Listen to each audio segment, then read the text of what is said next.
I get rolling. And if you have questions, please just throw them in the chat box. And I think, Laura, you'll let me know. I sure will. I've got it open right here. Okay, all right, cool. Yeah, so if there's any questions at all, just throw them in there. Nothing is off limits. I'm more than happy to answer anything. So in this short hour that we have together, what I would like to do is be able to give you tools, 3 tools in particular, to help you shape the events of your life so you can become something bigger than you ever thought you could be, that you can discover a part of yourself that you never knew existed inside of you, and 3 breathing techniques that will help to ground each one of the tools that we're talking about. Because having the tools and knowing cognitively what to do with the things that shake up our world isn't going to help us if we can't get our nervous system to be in alignment with us. And that's one of the things that the bowls do. The bowls help us to get back into alignment. So the first thing that I would like to do is a opening and grounding meditation to pull us all together as a community. And there may be some more people joining on, and the energy of this will float out to them, but I want to pull the presence and the energy of all of us together into this community, because the stronger we are in a community, the more energy, the higher that frequency and that vibration is that we send out to the entire world, and especially our loved ones, because they pop into our head all the time. So I invite you to close your eyes for a moment and to sit back in your chair or lay back wherever you happen to be. And with your eyes closed, take a breath in and notice the top of your head. Notice the hair on top of your head. And notice your forehead. Is it scrunched up? Is your brow furrowed? Notice your jaw. Is it loose? Is it tight? Notice the front of your neck. Notice the back of your neck. Notice the chair that's touching your neck, or your hair that's touching your neck. Notice your right shoulder. Notice your left shoulder. Notice the clothing that is touching your arms. Notice the air that brushes against your bare hands. Notice your structure that is supporting your back. Notice your hips.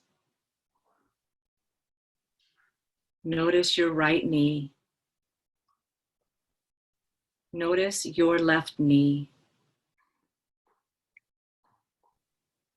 Notice the top of your right foot. And notice the tip of your big toe on your left foot.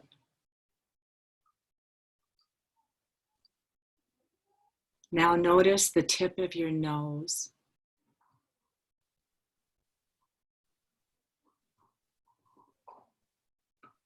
Take in a breath.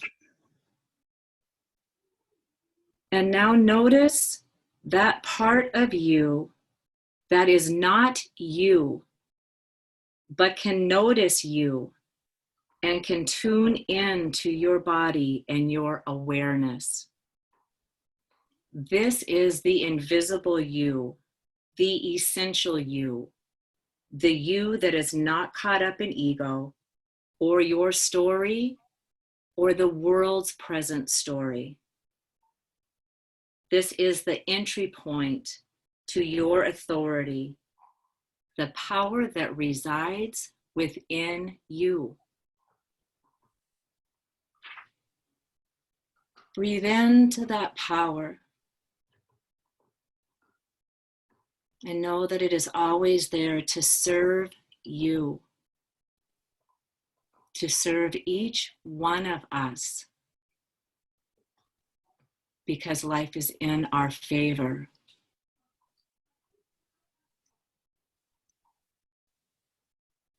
Anything that shakes up our world is for our growth, for our deepest personal development, to tap into our potential that we otherwise would never have known. Trust that the world is loved and cared for and is healing at this very moment. And that you are loved and cared for. And from whatever you need to heal from, that healing has begun.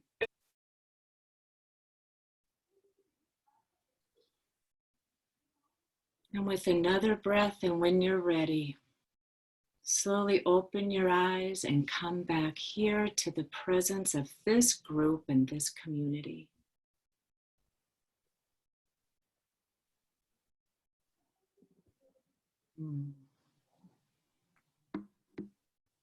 How did that feel to notice those parts and then notice the you that's not you that's noticing those parts? We are so much more than what we think we are. So the 3 tools and the breathing techniques that I want to share with you. So the first tool is notice what you are noticing. Notice what you are noticing. This is so important because we have a tendency to look outside of us. We're looking at, well, that's going on in the world, or that's going on in my relationship, or that's what the neighbor is doing. And we're not noticing what is happening here with our own selves and with our own bodies.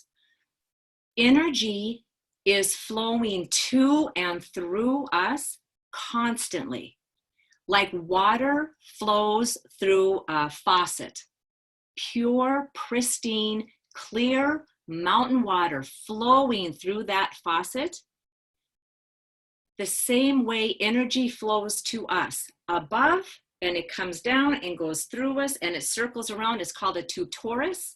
It circles around and it comes back on the outside of us and comes back down again. So when we're not paying attention to us and we're not noticing what we're noticing, it's very much like a faucet that has a Brita filter on the end of the faucet, but that Brita filter is full of blue dye. So instead of clear, pristine water coming out of it, blue dye is coming out of it. So when we notice what we're noticing, like, I am so mad at the grocery store because they don't have toilet paper, we get to notice this constriction inside of us and pull that energy back. Because every time we throw it out there and it's their fault, they did that, and we're not aware of it here, we have just given our power away. We just gave it away to whatever it happens to be. And in this case, it's toilet paper. And when you think of it that way, it kind of seems really silly. So notice what you're noticing is tool number 1. Our body is a barometer of our thoughts. So if we're noticing that you're having a conversation with somebody and all of a sudden there's this constriction, you can feel this tightness in your chest or you feel this knot in your stomach, that it is for you to notice. There's something going on. What is going on? If I'm not conscious of this thing, whatever is causing this constriction inside of me is going to run the show for the rest of the day. And then you become like a bowling ball in a bowling alley. And you're knocking over, the pins are the people in your life, and you're knocking everybody over, and you don't even realize that you're knocking them over because you're not even aware that you have this constriction that over whatever it happens to be. But our job is to notice that, notice this barometer. When you notice what you're noticing, are you noticing this constriction in your heart space? Are you noticing an expansion? Do you notice this knot in your stomach or a knot in a muscle? Do you notice that you have a knee-jerk reaction to what you're seeing on the news or hearing a neighbor say or hearing a spouse say? Or are you responding? Notice what you're noticing is one of the most important things that you can do to pull your energy back in and keep you standing firm when things are rocky around you, because you start realizing, oh my gosh, if I give my attention to that thing that has upset everybody else, I just gave my power to that. So I pull my power back and I give it back to me, and I ask myself, how do I want to respond in this moment? And then I choose a response that's more empowering. Yes, this thing is going on, whatever it happens to be. This thing is going on. I can have a circumstance, but that circumstance doesn't have to have me. That makes sense? Okay, all right. So here's some of the common things that I hear. And this is, I forgot to tell you guys at the very beginning, shoot, if you have paper with you, you may want to have the paper to take some notes. And if you don't, that's okay. And on this part, you don't have to have any paper with you. But when you do this practice, it is amazing. You will want to have paper, and you'll need 2 pieces of paper to do this practice. So when you notice what you're noticing, it's like, oh, I just noticed this constriction. So when I was working on this today, and I'm doing all of this work, I was wanting to turn it into a PowerPoint, and it just all got crazy in my head. And there's all of this constriction here. So all of this stuff is coming up for me like, oh my God, I'm not going to get it done in time, and I'm going to blow it. I'm not going to have the right things to say, and la, la, la, la, la, all of the stuff. So I had to do exactly what I'm suggesting to you to use as a tool. I had to pull out 2 pieces of paper and write down on one side everything that I'm feeling. What am I feeling? What am I noticing? So I'm noticing, like, I'm constricted in my chest. I don't think I'm taking deep breaths. I'm worried I'm not doing this right. Oh my gosh, am I prepared? And then bingo, this thing that happened to me 20 years ago when there was a power outage, and I went to Quick Trip because I was the only person in the whole entire county who had lost power. That's not true. I'm being facetious. Everybody had lost power. But I go to Quick Trip, literally banging on the door because the doors are locked, screaming at them, you have to let me in. I just bought a bunch of food in the freezer and it's gonna melt. I'm gonna lose all of my food in the freezer. You have to let me in. I have to have the ice. And they're saying, we can't let you in. The store is closed. And I'm panicked out of my mind. Notice what I was noticing. Back then I didn't know what was happening, but now I do know what was happening. And this is what happens when we notice what we're noticing. I'm noticing this constriction, and I start writing things down. These other things pop up that haven't been healed. And that's all that happened for me today. It wasn't so much that I was worried about this presentation. I love doing this. But it was this fear base of, this talk has a lot to do just because of the event of COVID-19. And it reminded me of, I didn't have ice, and I was going to lose all of the food in my refrigerator and in my freezer. And I had just gone grocery shopping. So it was that lack mentality. And I was the only one that was suffering through that, at least that. And that's how it feels when we're not noticing, whoa, what is happening? What am I doing? Where am I coming from? So the things that come up for you, what am I noticing? I'm stuck in fear, which that's exactly what happened when I was at Quick Trip. I was stuck in fear. I'm feeling anxious. I'm feeling hopeless. I'm feeling, I'm so in my head with this thing. I'm snapping at people. I just said the same story in my head 100 times over. I'm noticing what I'm noticing. Those are the things that I write down. Then on the second sheet of paper, I write down I'm noticing what I'm noticing, and how is this serving me? How is it serving me to be in fear? How is it serving me to be feeling anxious? How is it serving me to be feeling helpless and hopeless? Well, it's not. So on that second sheet of paper, I ask myself, well, what can I do about that? What can I do about that? What's the truth about this? So on the second sheet of paper, if I wrote down, I'm stuck in fear, then I would write down, I will find everything I have to be grateful for. I will be grateful for the roof over my head, my warm bed, my family, whether we're together or not together, but we will be again. I'm grateful for the food that I do have in my refrigerator. I'm grateful we still can go to the grocery store.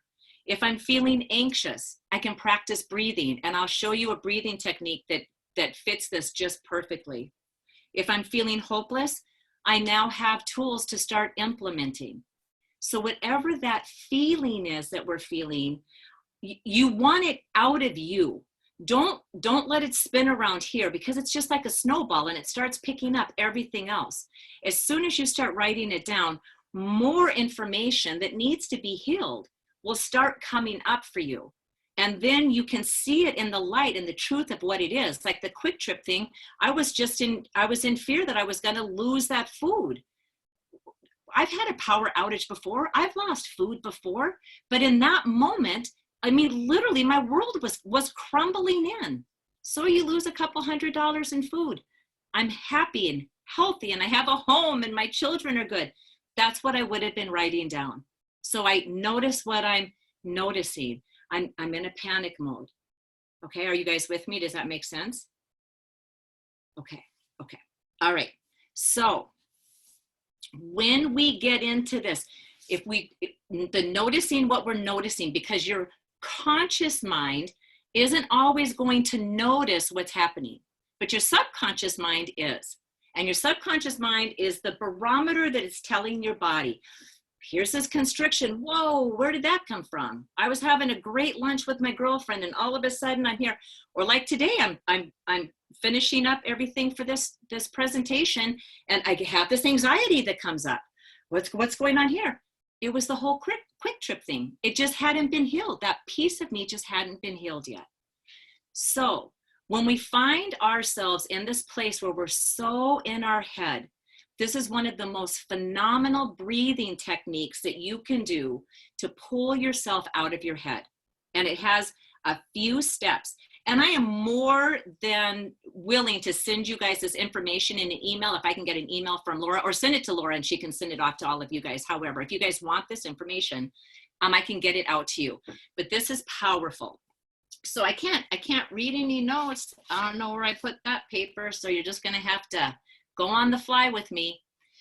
So this one is all about pulling us out of our head and into our body. We want to embody this part of us that starts being so chaotic and just flying off the deep end. And we see a lot of people doing that and going through that. Are you guys feeling that right now? Are you feeling all the stress and anxiety and no? Good. A little bit? Okay. Yeah. Okay. All right. So how do we get out of that? The steps for this, the very first thing we do is we squeeze Mula Bandha. And Mula Bandha is the root lock, the lowest chakra, but the root lock. So it's like if you were going to the bathroom and you had to stop the flow of urine, and so you squeeze those muscles, almost like a Kegel. You squeeze your pelvic floor muscles. That's Mula Bandha. So you squeeze Mula Bandha. So the whole time we're doing this breathing, you'll be squeezing Mula Bandha, okay? And that takes you from your head all the way down to the tip of your spine, okay?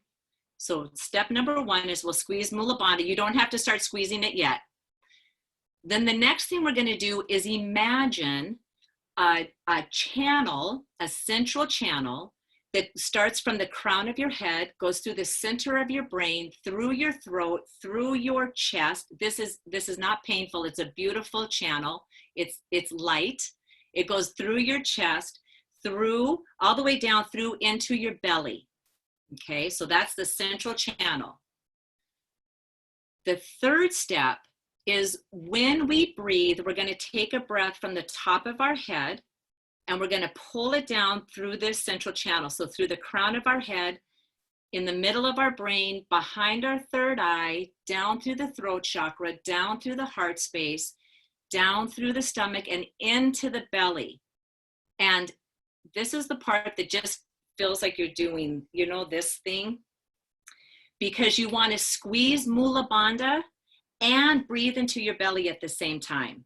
So it can feel a little awkward. So I tell people when they're first doing this, if it's too much to squeeze Mula Bandha and breathe into your belly, just squeeze Mula Bandha and breathe down that central channel, okay? You don't have to expand your belly. When we exhale, you're going to exhale down your upper legs, your lower legs, and out the soles of your feet as if you had holes in the soles of your feet. And let that exhale go out your feet into Mother Earth. And then on the inhale, the whole time you're squeezing Mula Bandha. On the inhale, you're going to pull that oxygen up from Mother Earth through your feet, your lower legs, upper legs, and back up into your belly. And then exhale from your belly into the central channel, squeezing Mula Bandha, up to the heart space, through the throat, behind the third eye, through the middle of the brain, and out the top of your head like a dolphin's blowhole. Okay? Does that make sense? Okay, so we're gonna try it. So I'm gonna walk you through it as we do it. Now, as I'm giving you the steps as we're going through it, and it helps if you close your eyes because you can visualize that oxygen coming in and you can visualize the exhale with the air leaving you. If I'm speaking faster or slower than how you're breathing, don't worry about it. Just try to stay in the space where we are. Take an extra breath or exhale more or breathe in more, whatever you feel like you need to do to be comfortable. But you don't have to try to stay with my speaking of it. I'll try to do it at a good rhythm, okay? So if we're ready, then close your eyes and sit back. You don't have to close your eyes, but if you're comfortable closing your eyes, and just sit back. Squeeze Mula Bandha, squeeze that root lock. That's pulling everything out of your head because you cannot be in your head and Mula Bandha at the same time. Squeezing Mula Bandha, take in a breath from the top of your head and let that come down the central channel, which goes behind your third eye, down your throat, down through your chest, and into your belly. And allow your belly to expand while holding Mula Bandha. On the exhale, let that air go down your legs, the front of your legs, the calves, your feet, and out the soles into Mother Earth. Squeezing Mula Bandha the whole time. Allow that air to come back up through your feet, your lower legs, upper legs, and back up into your belly, squeezing Mula Bandha. Expand your belly like Buddha belly if you can. If not, don't worry about it. Exhale, going back up the central channel, up through the heart space, squeezing Mula Bandha, through the throat, the back of the third eye, out the top of the head like a dolphin's blowhole. Let's go one more time. Breathe in through the top of your head, behind the third eye, through the throat, through the heart space, into the belly, squeezing Mula Bandha the whole time. Exhale that out through the top of your legs, your lower legs, your feet, and out through your soles into Mother Earth, squeezing Mula Bandha the whole time. Take a sip of air back in, through your feet, through your lower legs, up through your upper legs and into your belly. Squeeze Mula Bandha and expand your belly, big Buddha belly if you can. And exhale, letting your belly fall back, squeezing Mula Bandha. And allow that exhale to come up through your chest, through your throat, through behind the third eye, and out through the top of your head, like a dolphin's blowhole.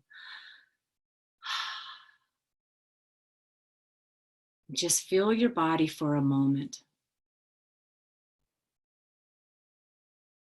Feel your heart.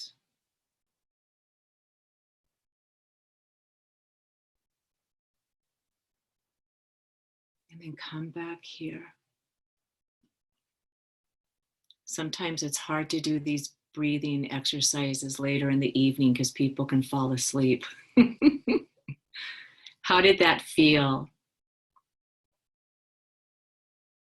Yeah, was that good? Okay. It is, I have not had I've had one person say they did not like this breathing technique. They preferred another one. We're going to do that one today too. But this breathing technique is amazing to pull yourself out of your head, because once this thing starts going, it's la la la la la la la la la la, this brain doing this and going through a ceiling fan, la la la la, and the best way to get that out and get it out quick is to pull yourself out of your head. You can't think yourself out of it. So I'm noticing I'm stuck in my head. Go right to this breathing. And if you do it a few times, you'll notice all I have to do is squeeze Mula Bandha and I'm out of my head. I'm back embodied here again. It's an amazing practice. I hope that you try that. So that's tool number one. Notice what you're noticing.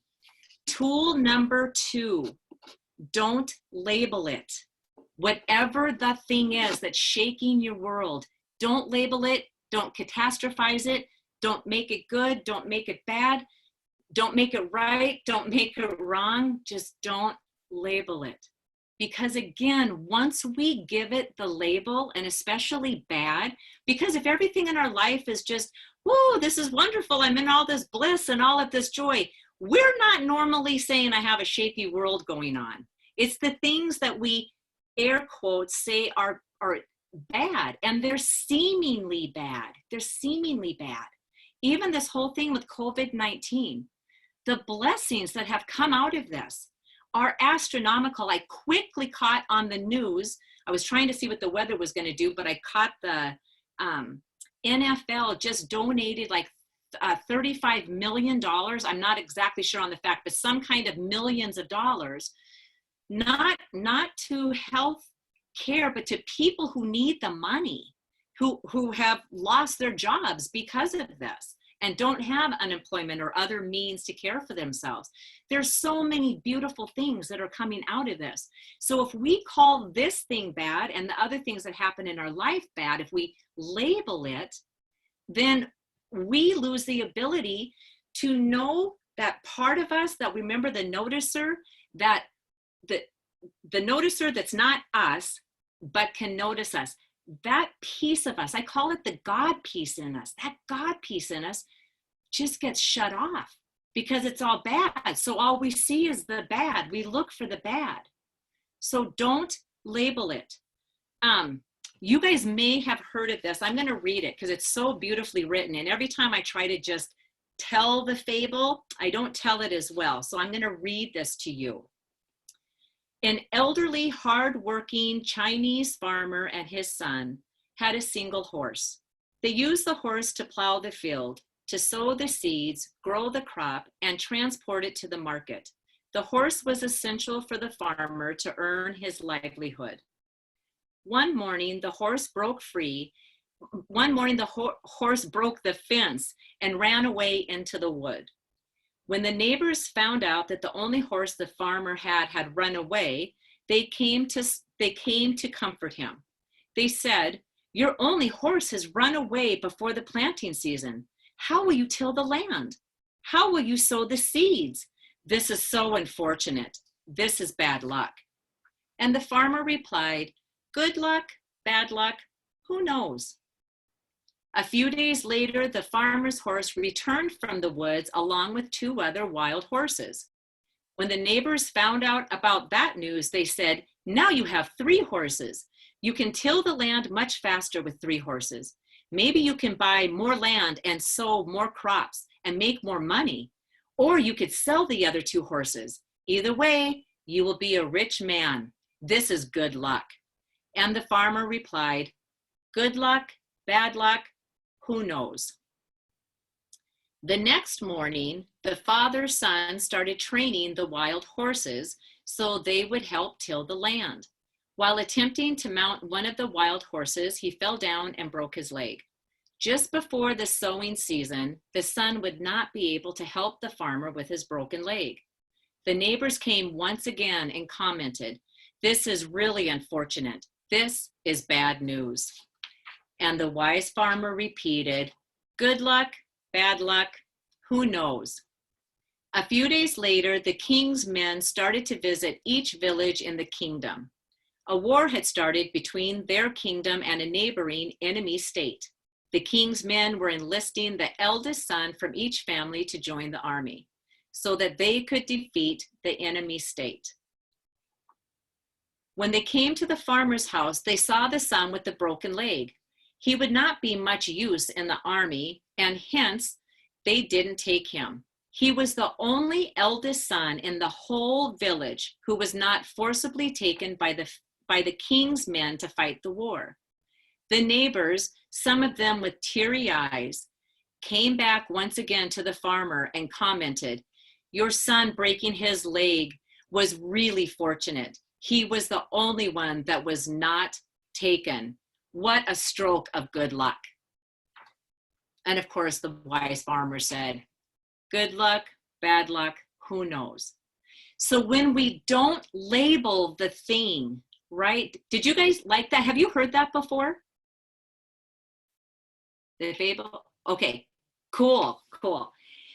When we don't label it, it opens up all of the possibilities for the greatness of that thing to happen. So just like what's happening with COVID-19, it opens up the possibilities for people to show up in ways they've never showed up before.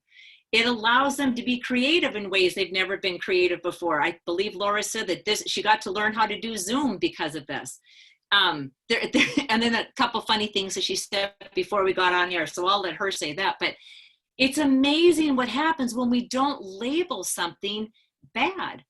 And labeling something good isn't necessarily wrong, but I caution people, I like to say expanded, or it resonates with me, or it lights me up, or that brings me fire in my soul. Something along those lines. Good isn't necessarily bad, but people get stuck when they say, "Oh, it's good, my life is good. It's just so good." And then we can get very complacent. And we forget that the good is comfortable, but there's also great. We don't want to stop here. We want to go to here. And I always use the trees because we're part of nature. And never will you see a tree that's growing that just will grow partway and go, that's it. I'm not going to go any farther because I'm not smart enough. I don't have the education. I'm not with the right person. I don't live in the right neighborhood. Whatever it happens to be, the things that we say to ourselves that keeps us stuck, that never happens in nature. It always grows to the fullest extent. So I tell people good is good, but there's even great. And great is growing into the full potential of who you are and what it is that you can bring to the world. Okay? And help another person on their path on the world.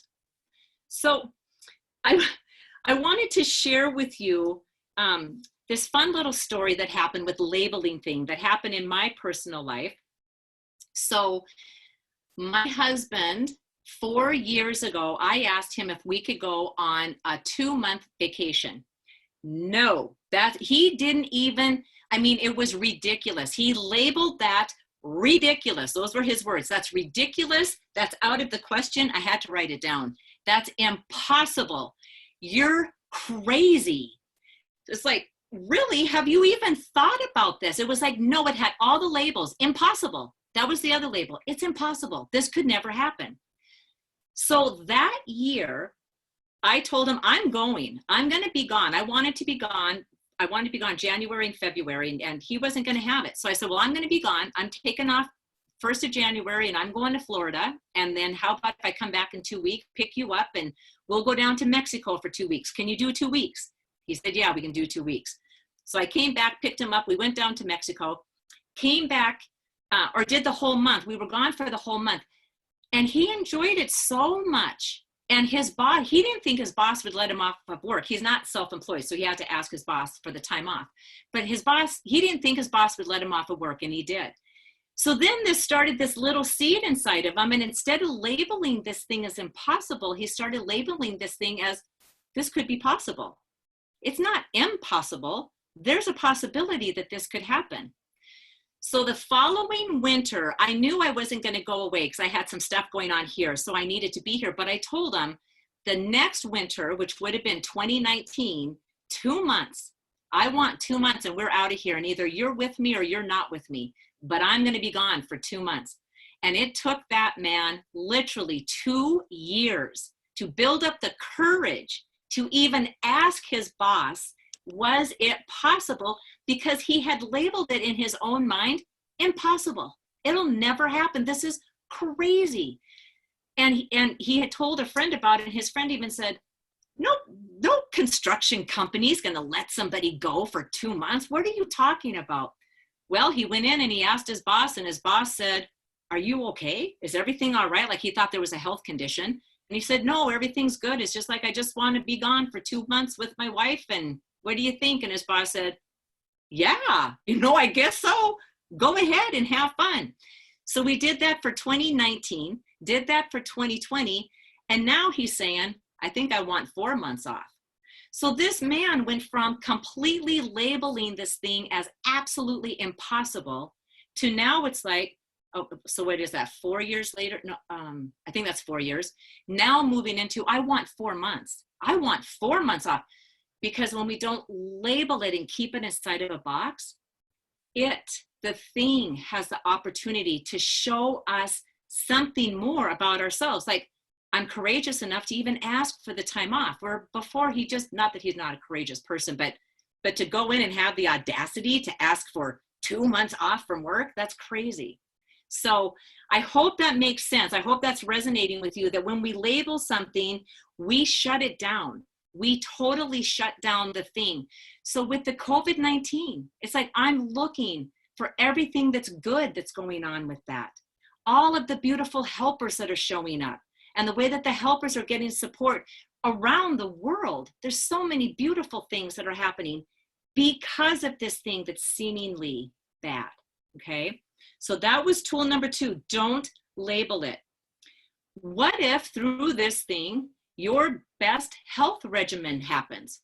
What if you become healthier than you ever did? What if all of a sudden you start throwing out all of the things you no longer need? This is my own personal thing. It's like, all right, well, I can't live in this chaos anymore. So I started throwing all kinds of things away and blessing, not the virus, but blessing the opportunity that I can see this as an opportunity to do something more with myself. Do something more with my space. So if I can open up the space I live in, I allow more abundance to come to me. More friendships, deeper relationships, more travel, and of course, building your business. We're all, if you're independent, you want to build your business, but all of the other things that come to me. And as I'm doing that, I get to discover more about myself because I'm opening up what was so constricted before.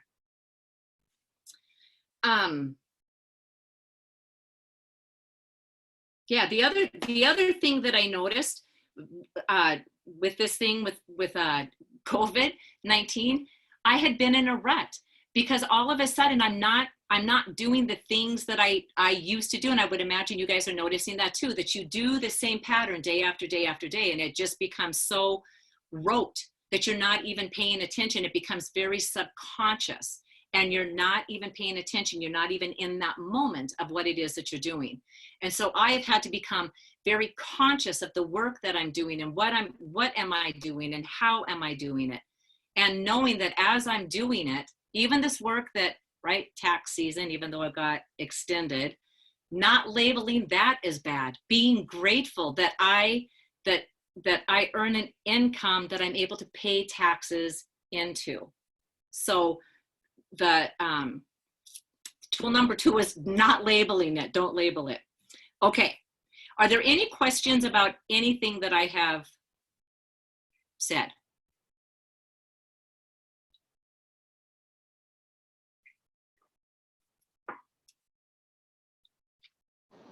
I have a question about labeling.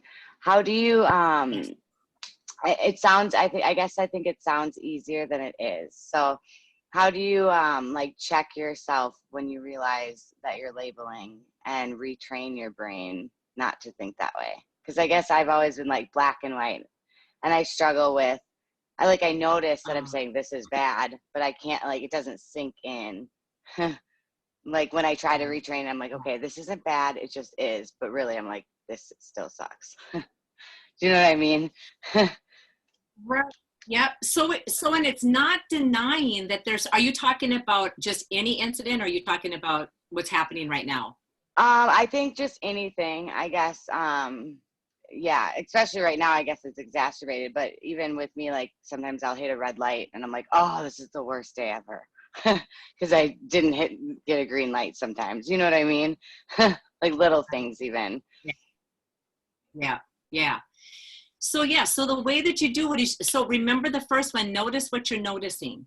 So I notice that, I'm in this pattern. I'm in this pattern of labeling things good and bad all the time. And usually when people are doing that, they have a tendency to label more bad things than good things. Like I'm Hmm. looking for the things that are bad. So the way you repattern yourself from doing that, or repattern your mind from doing that, is tool number one. Notice what I'm noticing. I'm without judgment. There's no judgment about it. It's not like this is a time I get to beat myself up and, oh my gosh, what is wrong with me and why do I do that? It has nothing to do with that. It's noticing from this neutral position. Oh my goodness, from a place of curiosity. I just realized that I got upset because I hit another red light. Wow. Well, that's interesting. What if I take this moment and instead of being upset that I hit this red light, do you listen to music or books on tape or anything like that in your car? Sometimes I think the universe wants me to listen to quietness because my radio broke. Okay. Okay. All right, good. So in this quietness at the red light, how about if I just send out love and blessings to the people that I love in my life? What if I just send love and blessings to the two cars alongside of me? What if I just say love and blessings to the place that I'm driving to? If I'm just driving to Caribou to get a cup of coffee, I'm sending love and blessings to the workers that are in Caribou. So That's a good you can idea. retrain yourself. Yeah, and not when you, but you have to notice it. Oh, I just labeled that thing bad. And when it's bad, now I'm irritated. I'm frustrated with that. I notice what I'm noticing, which is, ooh, I'm doing that labeling thing again, and it just constricts everything inside of me. So when we get constricted here, remember that energy that's flowing to and through you, it's flowing through, but it's getting distorted because it has this angst or this bad labeling or this, oh, why is this happening to me? It gets caught up in that. And then we find more stuff happens. Have you had those days? It's just like, oh my gosh, I got up, I stubbed my toe, I tripped over a rug, I fell in the bathroom, my car wouldn't start. When I finally got it jumped, I did hit every red light. It's just like, what is going on? All of that energy that's flowing to us, we're in the middle of being, oh, why is this happening to me? I'm so angry. So we notice that and we find the thing. I'm not going to label the red light as anything bad. Okay, I'm going to take this as this is a really beautiful thing. And I'm going to take this moment. I'm going to send blessings to the people I'm going to see. Even if it's my work that I hate, I'm sending blessings to the work that I'm going to because I get a paycheck from them. That's why I'm going. If I hate my job, I'm not going for the satisfaction, but I'm definitely going because I get a paycheck. So I'm blessing my work. Thank you, because you put food on the table and a roof over my head. I'm so grateful to have you. So you just keep repatterning that label, but notice what you're noticing first, and then you'll catch when you're labeling that thing as being bad. And then you can ask yourself, what is the blessing in this? Because there's a blessing in everything. This virus is like a worldwide blessing where everybody gets to see it on a global level. But what is the blessing in me in my red light? Well, I mean, we've been talking about just sending a blessing to another person. It can be something else. Like I can start thinking about the things I need to get at the grocery store before I come home. or I can, schedule that appointment I need to schedule at the vet for my dog, whatever it happens to be. And then I think we can write stuff in the car. I'm not sure what we can do in the car anymore. I'm so confused. I answered my phone the other day. I literally picked it up and said, hello. Went, oh my God, I just forgot.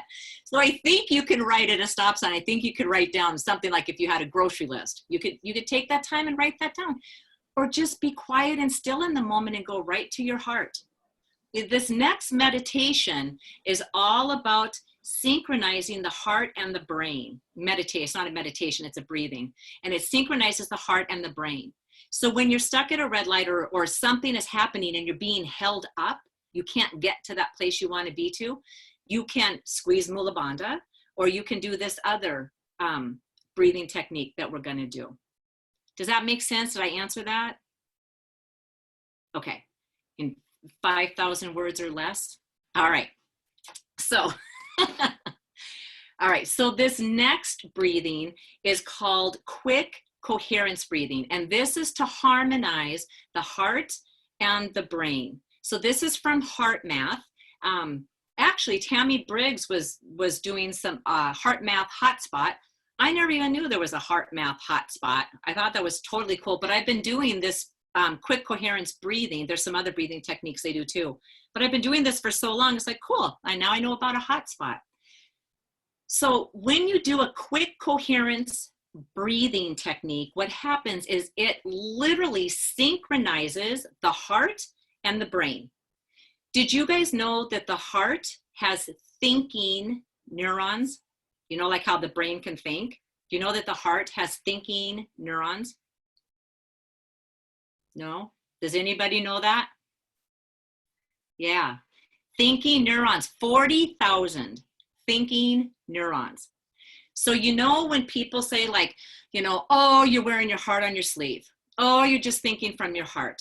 Oh, you got your head in the clouds. Because the heart literally thinks. So we've been on this planet 200,000 years. We know that's positively for sure. Heart surgeries have been going on for a very long time. So the medical community thought they knew everything there was to know about the human heart. And it wasn't until the 1990s. It's either 1992 or 1996. And I'm sorry, I just don't remember. And I didn't take the time to look it up. 1992 or 1996, where the medical scientists discovered that the heart has thinking neurons. And there's an afferent pathway that's sent to the brain. So the heart speaks to the brain like a 6-lane freeway. The brain speaks to the heart like a 2-lane dirt road. So all this information from the heart's getting thrown up to the brain. The problem is the brain takes that information and it's very analytical. It's awesome at doing the logical thing and analyzing. So the heart says, Bailey, or I wouldn't tell you to be mad. The heart tells you, Bailey, breathe. You're at a stoplight. Send some love and blessings to the people you're going to go and see and breathe. And then the brain goes through its Rolodex and go, wait a second, that's not what Bailey does. That's not her pattern. Bailey wants to be frustrated in this moment. Bailey wants to call this bad. So the brain tries to do the thing that it's always done, which is what it knows from the past. So when you can get the heart and the brain synchronized, it's like the mind, body, spirit, breath. It's all one unit and it works like a fine machine. And it is the simplest breathing technique. It's way easier than Mula Bandha. I love Mula. It's not that I don't love Mula Bandha. I love Mula Bandha, but this one is so easy. Very few steps to it. This opens up your intuition. This is one of the things, I don't know if you guys have caught yourself doing this stuff, but I know many people have, and I've received a lot of phone calls on this. With this virus going on, people are confused on what it is that they can and can't do. Like, I feel like I want to go and visit this person, but I don't know if I can. I don't know if I should, like, I just want to go to the park and go for a walk, but I don't know if I can do that. I want to work for, Meals on Wheels, but I don't know who it is. Like, should I do that? Should I stay away? So they're asking other people who don't know the answers any better than they do. So when we can ask ourselves, remember the very beginning, the noticer who is not you, the gateway to your authority, to your power, When you do this heart-brain coherence, you literally are like, you're turning this on. It's always there, but maybe it's been like a pilot light. And now you turn it on to this big raging bonfire. Hey, fireside chats. And it turns on, and you ask your inner self, you ask your power, should I do this thing? And then you can do this breathing technique and you'll get the answer like that. And it doesn't tell you a story. It will say, yes, do that. Or it will say, no, but you will not get a story. It will give you the answer that you want. And I'm sure you guys have had that experience where you've asked yourself a question and boom, you heard the answer loud and clear inside of you. That's your intuition speaking to you, the power of you speaking to you. So for this meditation, and if there's any questions about the steps, if I confuse you at all, please let me know. So on this one, you want to elicit a feeling, not so you don't want the thought. You have to think up the thought, but you want to think the feeling of something that has to do with care, compassion, gratitude, or appreciation. So a person, a furry person, a four-legged furry person, an event, a place that you've been to before.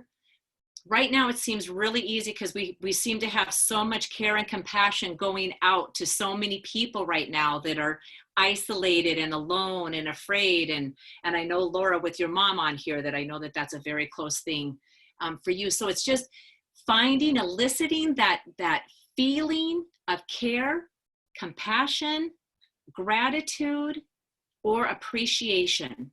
And you can think back on a memory or think of a person or an animal, a place, but you want to have that in your mind. Then once you have that in your mind, you're going to focus your attention to your heart. Just focus your attention to your heart. And then I invite people to, you can do a prayer mudra where you have your hands pressed together and pressed into your heart. Or I like to just take my 4 fingers and just press it right on my breastbone. When we do that, our attention goes to the place that the body feels the pressure. So it takes you out of your head and brings your attention here. So I'm thinking of the thing that I care about, or I'm compassionate for, or that I'm grateful for, or that I have appreciation for. And then I'm bringing that down to my heart. And I touch this area, so I have more attention down here in my heart. And then you want to breathe as if you're breathing from your heart. When I first did this, I had a hard time with that. So this is the trick I used. And after I did it long enough, I don't have to do this anymore, but I would pretend like an octopus. I don't know if you guys can see that. So you know how an octopus, when it swims, it would open up its tentacles and then close and open and close and do that kind of movement. So I would think of an octopus opening up, and as I breathe into my heart, the octopus pulls in. When I breathe out, it pushes out. Breathe in, the octopus pulls in. Breathe out, the octopus pushes out. So you want all of this focus to be here in your heart, okay? Yeah, that's it. You want to be in your heart space, feel one of those 4 emotions, touch the heart space if necessary, and breathe as if you're breathing in and out from your heart. And on this one, you want to slow your breath to a breath that's comfortable. 5 seconds seems to be pretty comfortable for people. On this one, I'm not going to count. I'm going to do it with you, and I'm going to allow you to count it for yourself. So you would count in 5, whatever number you breathe in, you want to breathe out the same. Count in 5 or 6, whatever you're comfortable with, and then breathe out that same number with your attention on that feeling and breathing from your heart space. In from your heart and breathe out from your heart. Okay, so we'll do a couple rounds of those. So go ahead and close your eyes if you're comfortable with that. Touch your heart space. Know your feeling. Put your attention to your heart and breathe into your heart space and breathe out from your heart space. A count to 5 or whatever's comfortable.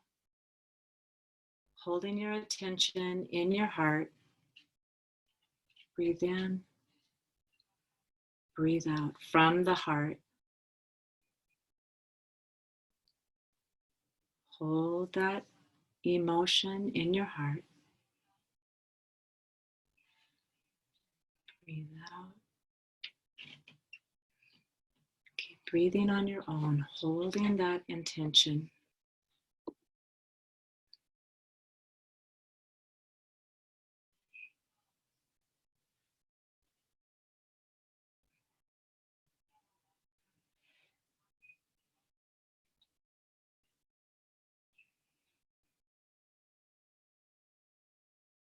If you find yourself in your head, just pull your attention back down to your heart and the emotion that you want to feel.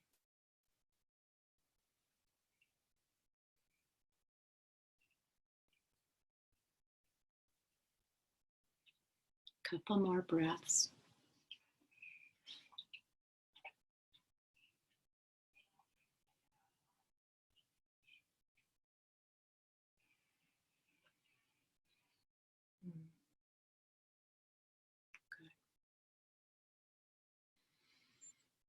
And then a big cleansing breath, holding that emotion with you.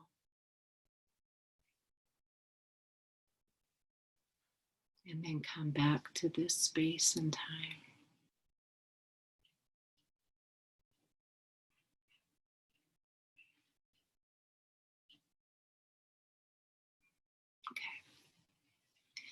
So when you do that, there's a thing called heart rate variability, and you calm this nervous system down in a way that nothing else can.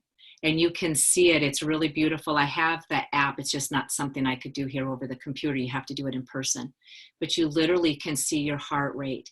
You can see that heart rate variability, and it brings you back to a place of homeostasis.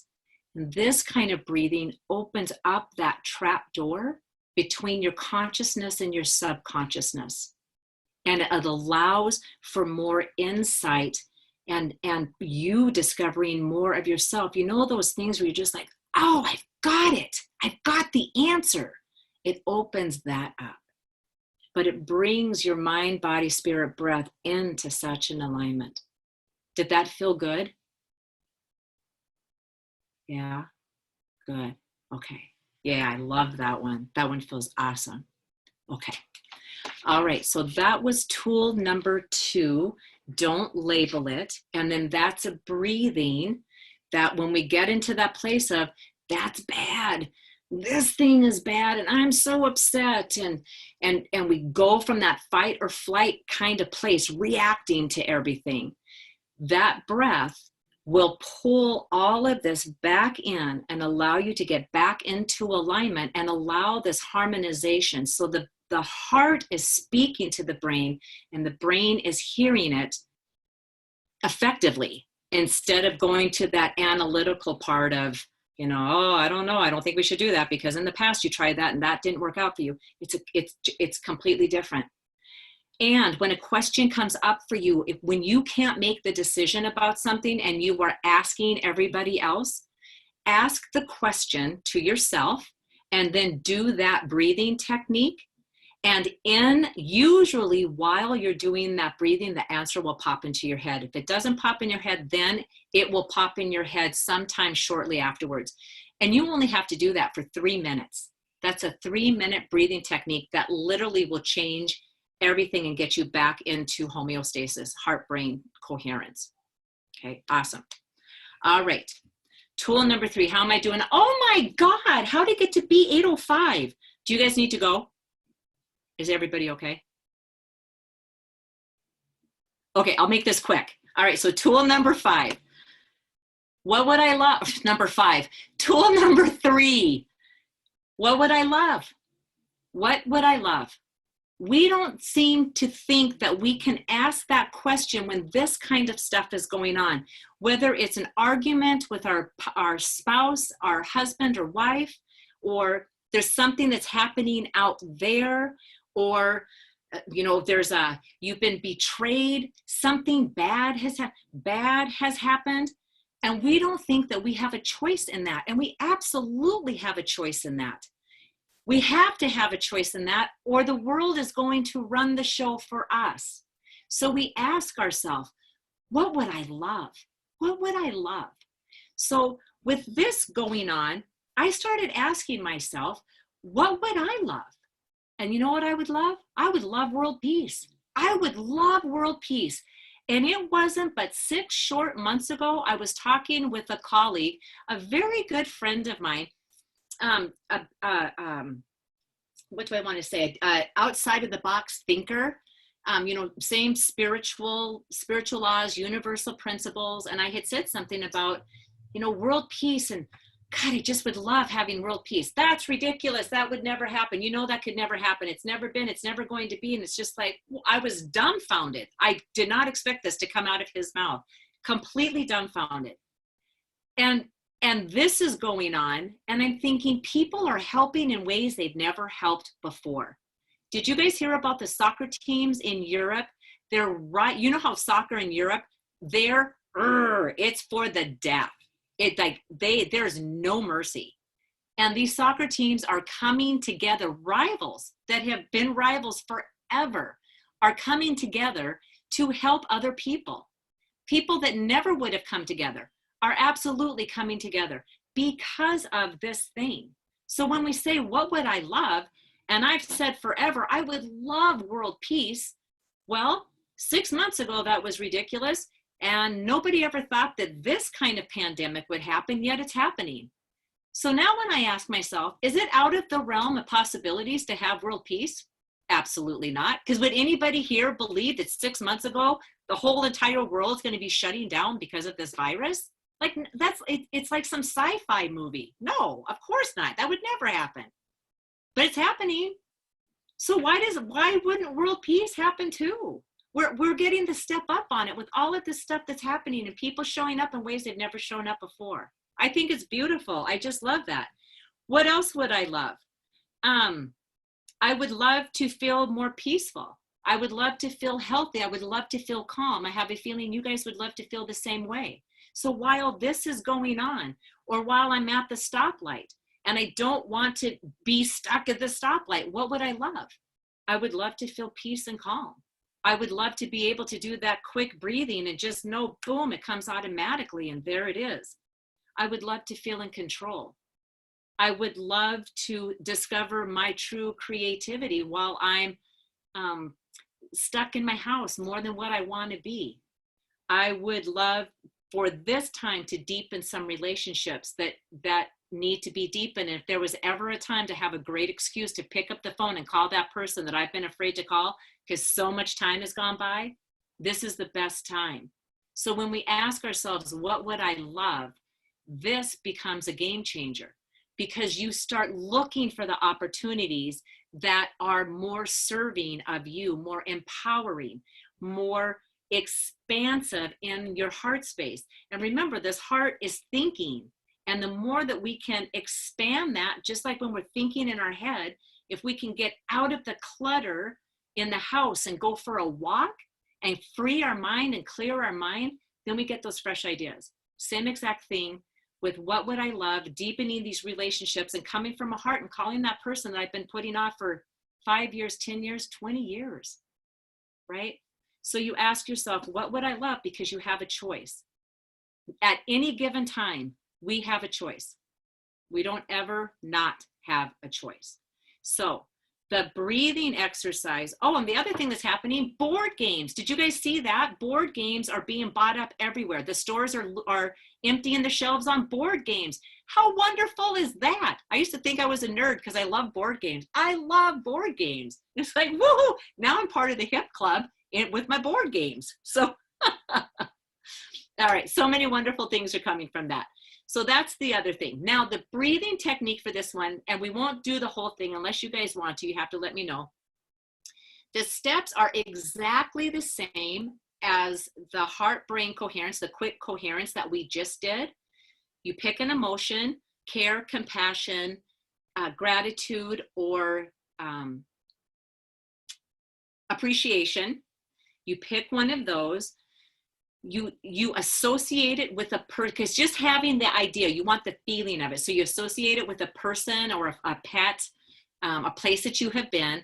You pull that down into your heart. You do all of the breathings exactly the same, but this time, as you're doing the breathing, you are sending that emotion back up to yourself, and you're sending that care, compassion, gratitude, or appreciation out to the world also.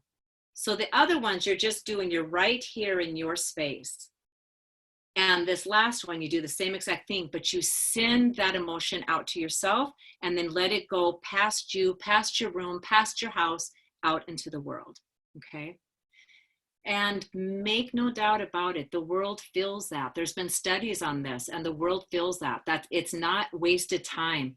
That energy literally gets picked up. It floats out there on a frequency, and it gets picked up by those people who need that, who are on that frequency, who are needing that love.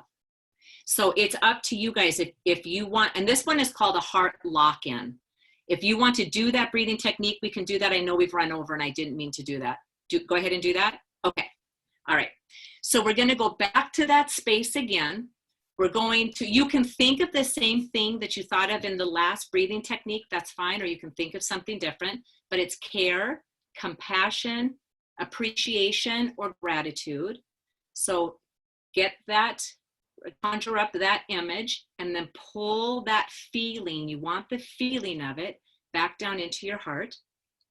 And then I invite you to touch your heart space if that's helpful for you. And then you're going to slow your breath to about a count of 5, or whatever rhythm feels right to you. And we're breathing from our heart. We're breathing into our heart space like that octopus. We pull that oxygen into our heart and we exhale it from our heart.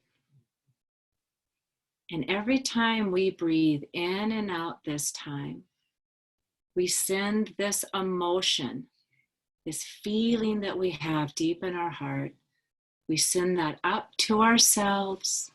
It makes me cry. And we send it out to the world. On this one, I'm going to be quiet and just let you breathe. Feel the emotion. Send it to yourself. Send it to the world.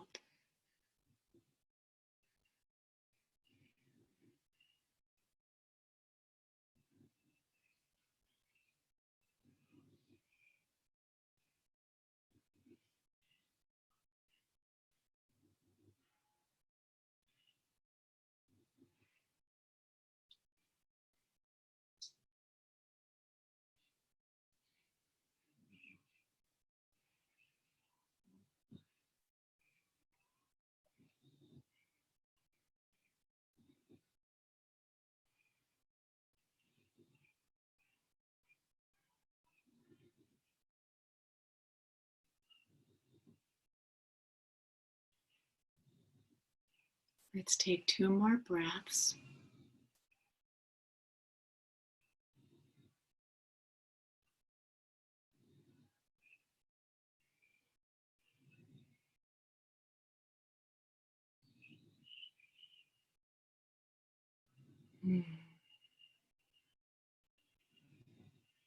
Such a beautiful, beautiful breathing technique.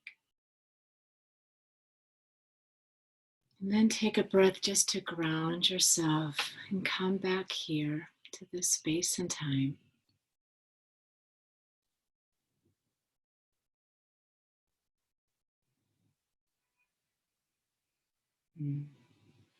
How did that one feel?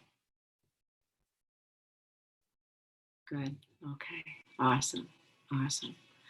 All right. So the tips and tools, if you want me to send those to you, just let me know and the breathing techniques, and I can send those out. And they seem so simple, but please know that these are things that the tools that I use when my entire world got completely derailed 12 years ago. And they're powerful. They're seemingly simple. And don't let that trick you into thinking they're not powerful. Notice what I'm noticing. Don't label the thing. It is what it is. Don't label the thing. And what would I love? In this thing that looks so horrible, like nothing's ever going to change, what would I love?